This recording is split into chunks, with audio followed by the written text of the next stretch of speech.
Last Sunday అనంతపద్మ స్వామి గుడికి వెళ్ళాం. Undavalli caves. So నేను పుట్టింది ఉండవల్లిలోనే. మా అమ్మ వాళ్ళది ఉండవల్లి. సో అక్కడికి వెళ్ళిన తర్వాత చైల్డ్హుడ్ మెమరీస్.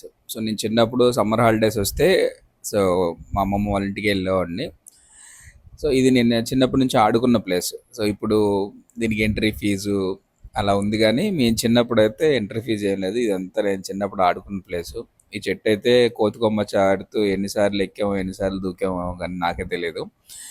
సో అలానే ఈ లోపల కూడా చక్కగా కూర్చొని ఆడుకుంటూ ఉండేవాళ్ళం, అష్టాచమ్మ అని. సో అట్లా కూర్చొని ఆడుకుంటూ ఉండేవాళ్ళం. సో దీని పైకి ఎక్కడానికి కూడా అంతకుముందు యాక్సెస్ ఉండేది. పైదాకా ఎక్కేవాళ్ళం, గాలిపటాలు ఎగరేసేవాళ్ళం.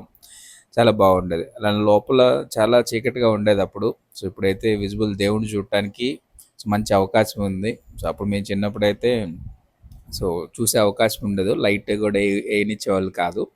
సో లైట్ లేకుండా చూసేది. సో అప్పుడు స్టోరీస్ చెప్తూ ఉండేవాళ్ళు. నేను చిన్నప్పుడు ఆడుకున్న ప్లేస్కి ఇప్పుడు పిల్లలు తీసుకొని సరదాగా వెళ్తుంటే వాళ్ళు ఆడుకుంటుంటే నాకు చైల్డ్హుడ్ మెమరీసే గుర్తొచ్చాయి. సో ఆ రోజులు మళ్ళీ వస్తే బాగుండని. ఎలాగో రావు. సో డెఫినెట్లీ అదైతే నిజం. సో బట్ కాకపోతే ఆ మెమరీస్ని చూసి ఎంజాయ్ చేస్తూ ఉండదు.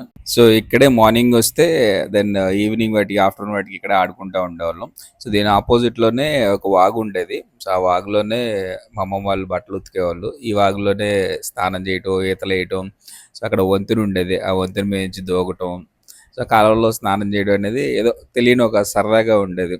సో ఇక్కడే చాలా వాటికి నా లైఫ్ని ఎంజాయ్ చేయగలిగాను బాల్యం.